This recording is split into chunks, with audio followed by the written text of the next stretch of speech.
Summer's the time to be vigilant for greenhouse pests on your crops. Photo: Shutterstock. In the height of summer, greenhouse pests can become a problem.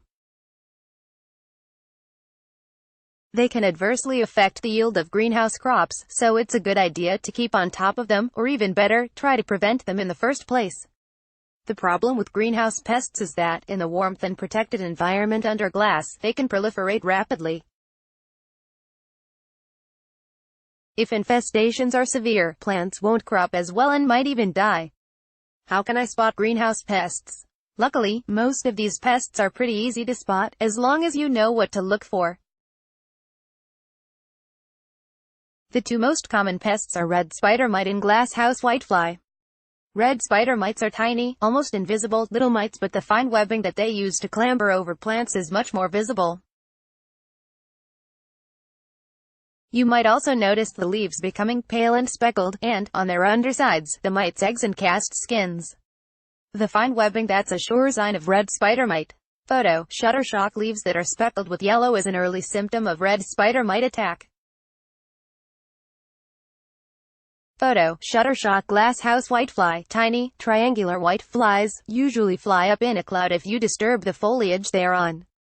You may also notice sticky honeydew, and black sooty mold growing on leaves. The leaves of plants may wilt or distort, and you might spot their nymphs on the underside of leaves too. A glasshouse whitefly. They rarely come singly. Photo: Shutterstock. Honeydew is a telltale sign that a pest is about. It's the sticky excretion pests leave behind if they've been feeding on a plant's sugary sap. Scale insects, mealybugs and greenfly will also produce honeydew, so check plants for them too. Scale insects look like small brown limpets, usually on stems or the underside of leaves. Mealybugs cover themselves in white, fluffy wax, so are fairly easy to spot. How can I control greenhouse pests? Yellow sticky traps are often advocated as a method of controlling greenhouse pests, but their actual purpose is to monitor what pests are present, before deciding on a way of controlling them.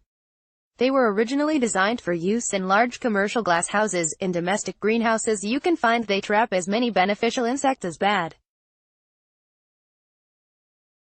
Red spider mites thrive best in hot, dry conditions, so keeping the air inside the greenhouse humid helps.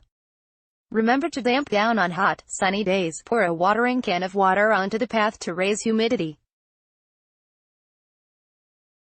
Most glasshouse pests are so prolific and quick to multiply that they have developed resistance to many of the pesticides on offer to control them. You could try an organic spray based on natural pyrethrum, fatty acids or plant oils to gain control, but it will probably need repeated applications. More persistent pesticides based on lambda-cyhalothrin, deltamethrin or cypermethrin can be used, but some strains of whitefly are resistant. The other option at your disposal is biological control, using parasites that will prey on the pests. The parasitic wasp Incarcia predates glasshouse whitefly and is very effective at controlling its numbers.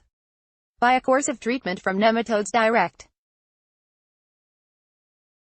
For red spider mite, you can buy completely harmless, except for the red spider mites, predatory mites such as Amblysius and Phytocialus. Which one you choose depends on the time of year and the temperature, so check before ordering. In the middle of summer, Phytocialus is the best bet. Remember that if you apply pesticides, you will also kill these mites and wasps, so if you decide to use biological control, don't spray as well. Don't forget, sign up for our monthly The English Gardener newsletter, bringing you all the grow your own advice you need throughout the year. Sign up on the right of this article. Need plants or gardening kit? Visit our directory of suppliers. Let's block ads.